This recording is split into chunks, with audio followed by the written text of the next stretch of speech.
Bismillahirrahmanirrahim.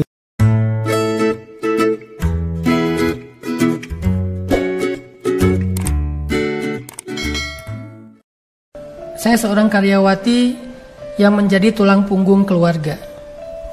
Ibu saya bercerai karena ada orang ketiga pilihan ayah saya. Saat bercerai, ayah saya meninggalkan kami, menjual semua harta berharga kecuali rumah, dan sampai sekarang saya harus menanggung hutang beliau. Adik saya cacat berusia 9 tahun.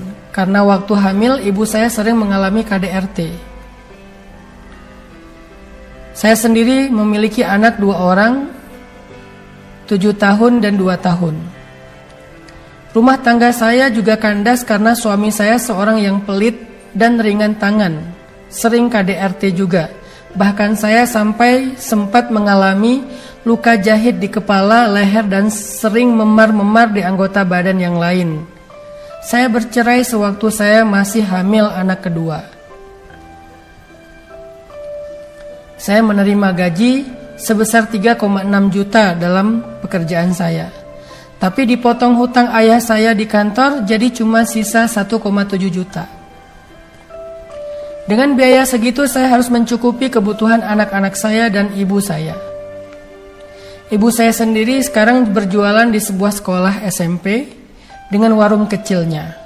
Tapi dalam kondisi pandemi seperti sekarang, maka penghasilan ibu saya turun drastis. Musibah ujian selalu datang, ada pihak yang menagih hutang ayah saya. Saya harus membayar hutang tersebut sebesar 15 juta.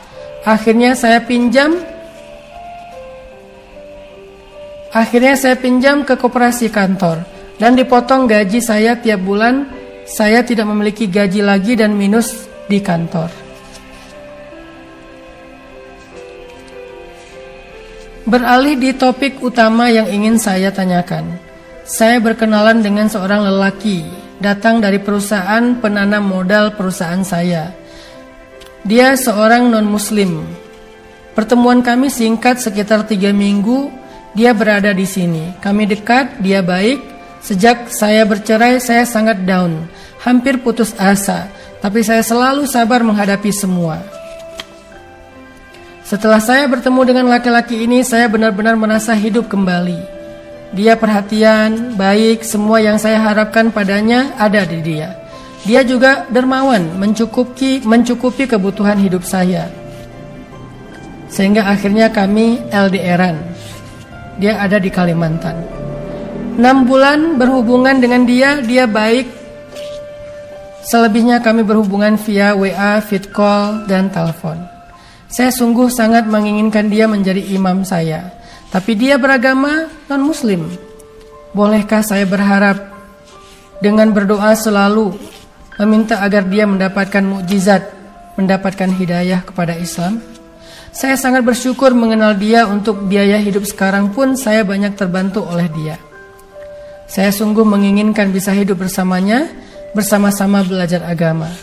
Tolong Ustadz, bantu jawab saya harus bagaimana.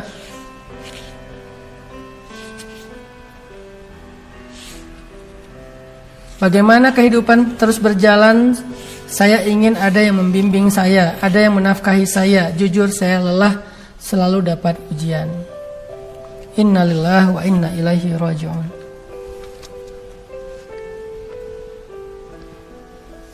Hasiban nasu ayyutraku ayyakulu amanna wa hum la yuftanun.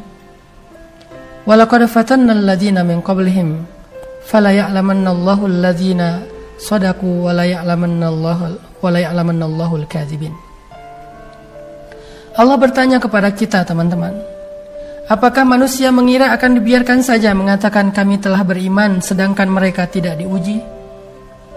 Padahal kami telah menguji orang-orang sebelum mereka, sehingga Allah akan melihat siapa dari mereka yang tulus keimanannya, siapa yang basa-basi. Allah menguji Bilal setelah dia masuk Islam. Allah menguji Zinnairah, Sumayyah, Yasir, Ammar. Allah menguji Abdullah ibnu Mas'ud. Allah menguji banyak para sahabat setelah mereka masuk Islam. baik yang miskin ataupun yang kaya, dengan ujian yang berbeda-beda. Kenapa? Karena ujian adalah fitrah dalam kehidupan orang yang beriman. Karena dengan ujian itu Allah ingin mengangkat derajat orang yang beriman. Allah ingin hambanya itu lebih dekat kepada Allah lewat doa-doa. Ketika dia sabar, Allah akan bukakan bagi dia jalan keluar satu demi satu. Dalam cerita tadi, mbaknya sedang diuji oleh Allah. Saya prihatin banget. Benar, ini ujian yang berat. Menjadi tulang punggung bagi ibu dan keluarga kita, sementara adik kita dalam keadaan cacat karena KDRT orang tua kita harus membiayai anak-anak yang juga sendiri, single parent. Ayahnya meninggalkan hutang yang harus dibayar.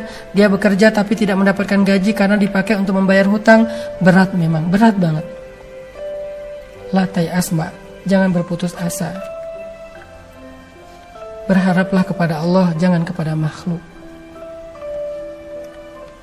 Sabar. Semakin berat ujian yang Mbak alami, berarti semakin dekat dengan pertolongan Allah.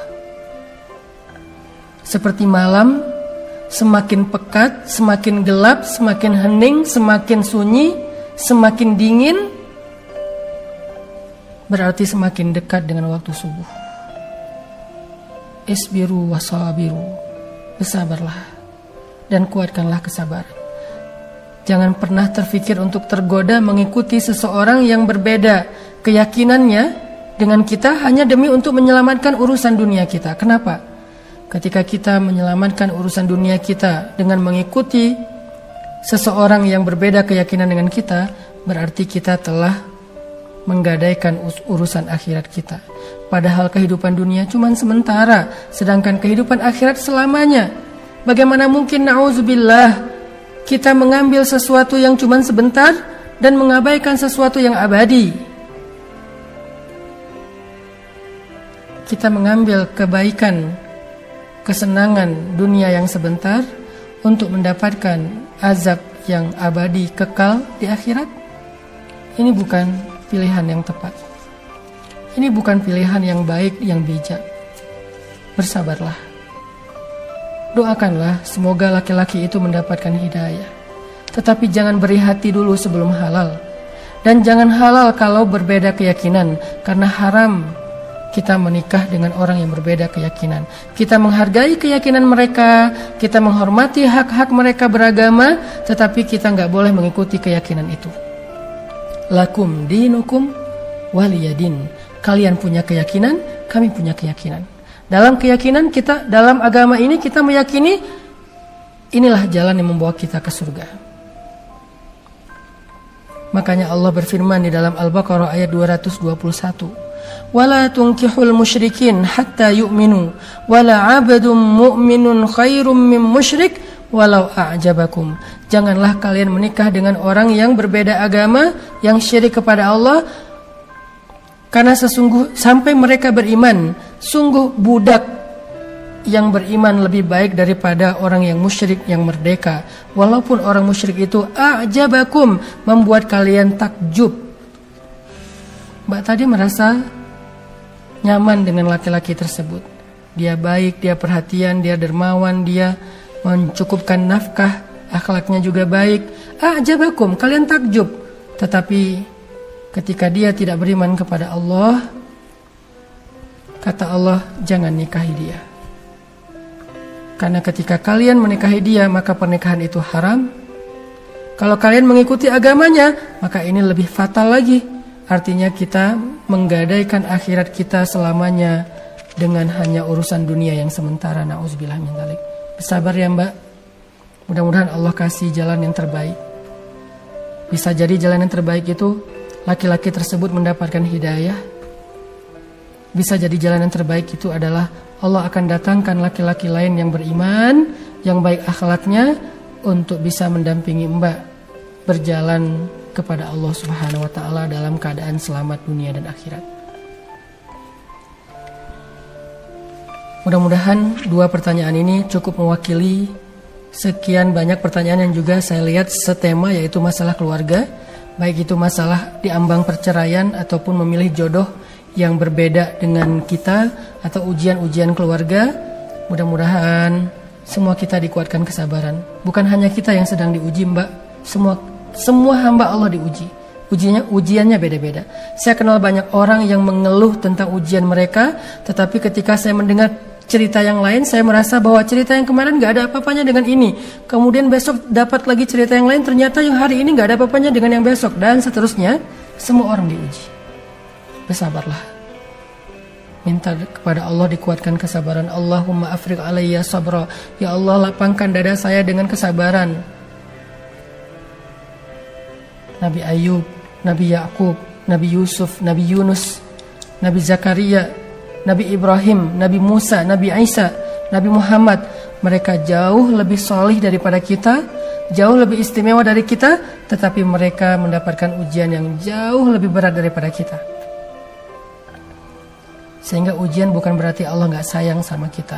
Allah sayang sama Mbak. Cuman kita belum mengerti maksud Allah. Bersabarlah sebentar lagi. Karena mungkin Mbak sekarang sudah berada di penghujung malam. Dan kalau Mbak sabar, insya Allah akan melihat fajar. Barakallahu fikum.